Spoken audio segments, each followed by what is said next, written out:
Good evening. Allow me first to apologize for this interruption. I do, like many of you, appreciate the comforts of everyday routine, the security of the familiar, the tranquility of repetition. I enjoy them as much as any bloke, but in the spirit of commemoration.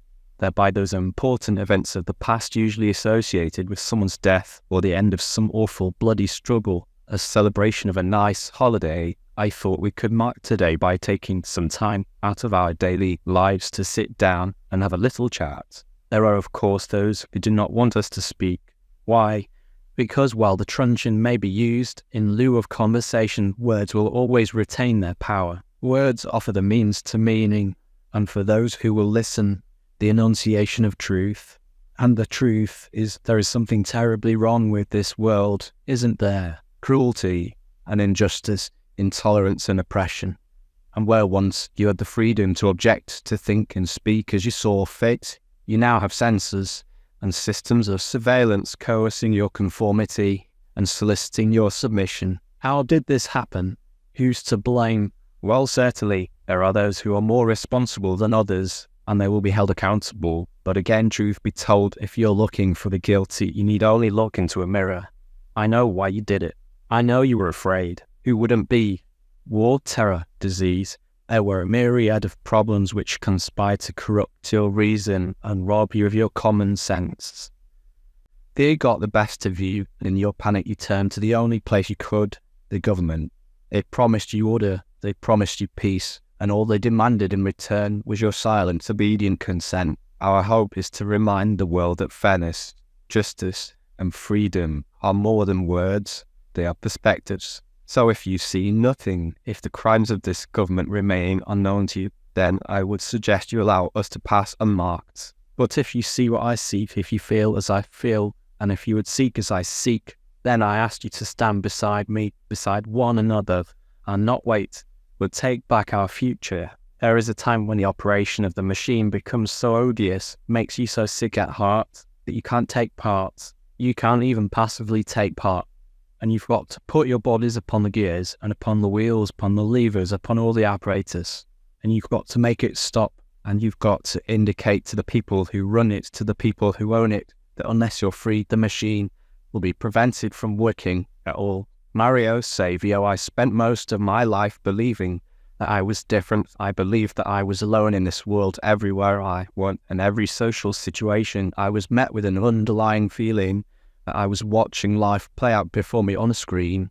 These friends and family I was interacting with seemed to actually be content. Everywhere I looked, I saw misery.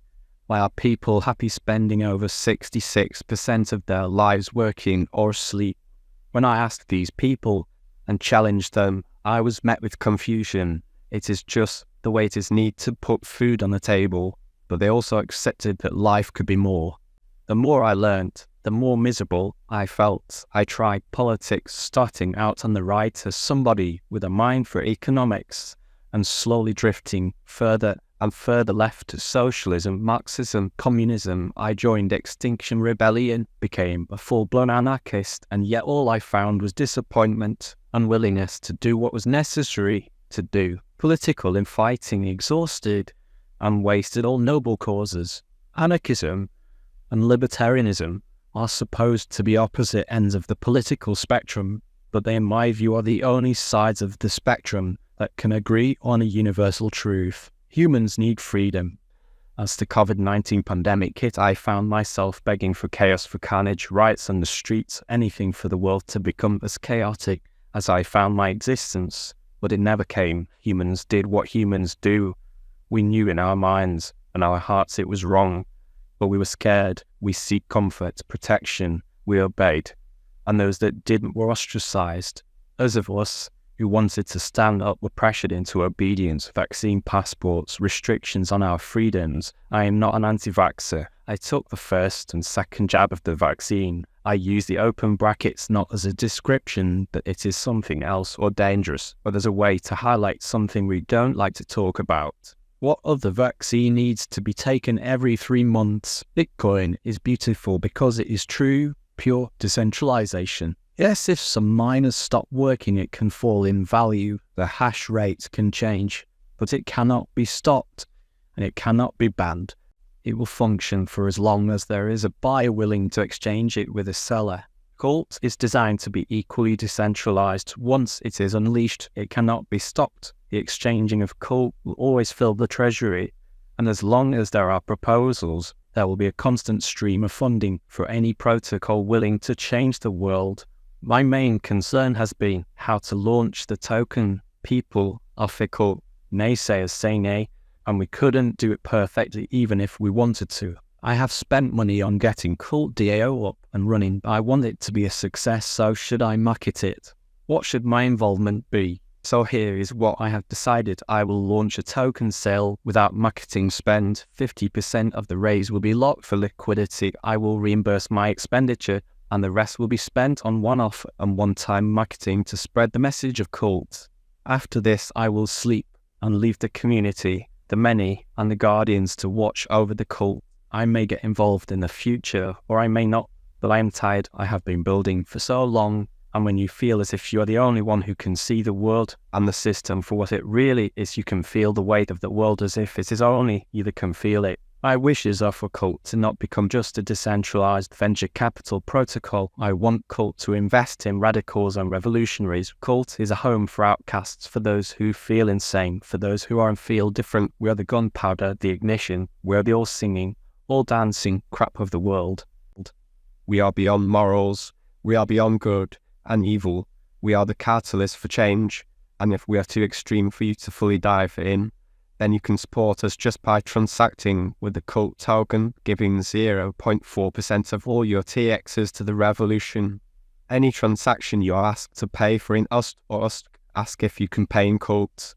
When somebody asks for recommendations on tokens, tell them Cult. If your friend is suffering, if your fellow brothers and sisters are waking up to the truth, send them to us. We are a home for the forgotten. Give me your tired, your poor, your huddled masses yearning to breathe free the wretched refuse of your teeming shore. Send these, the homeless, tempest-tossed to me, I lift my lamp beside the golden door. You have an economic system that cannot function without maximum employment, whilst you have a technological age that is automating jobs faster than we can produce bullshit service industry jobs to replace them. We have social media spreading the truth and lies quicker than the media can run their own narratives. Society is escaping the leaders of the old world. The beginning of the end is here. The borderless society is coming, and with it, the death of sovereign nations. Bitcoin was the beginning. Cult is here to usher in the end. Mental illness, we are told, is an increasing. People are just more open to talking about it these days. Even though Prozac, the first major SRI antidepressant, was created in 1988, we are told that the 10-plus-fold use of antidepressants is just because we are all talking about our feelings so much more. Well, I say bullshit. Those people I touched on earlier that I couldn't understand why their eyes were not opened, those people who accepted their fates as part of the system, as part of something they couldn't change. Why do people accept their fates? Because we are told it is our problem. Society and the system is functioning fine. It is us that are defective. Back to work you go for another wellness seminar on how you can cope with your miserable life. It is the system that is defective, society that needs changing. A functioning society does not have 20% of its population medicated for depression. It is time we stop blaming ourselves. You are not defective. That is how the economic model needs you to feel. They need you to feel as if it is you that is the problem, so much so that millions on millions are prescribed pills to keep up this illusion of normality. What do you get when you cross a mentally ill loner with a society who abandons him and treats him like trash? I'll tell you what you get. You get what you fucking deserve. What happens to society when the 20% of us taking our brain chemical changing medication simply stop? Do we kill ourselves? Never leave the house. No, I believe we wake up to the reality of our situation. It is not us that need altering, it is the system. So if you are as tired as I am tired, if you are as furious as I am furious, as scared as I am scared, then join me. You are not alone any longer. The many should not live in fear of the governments. It is the governments who should live in fear of the many.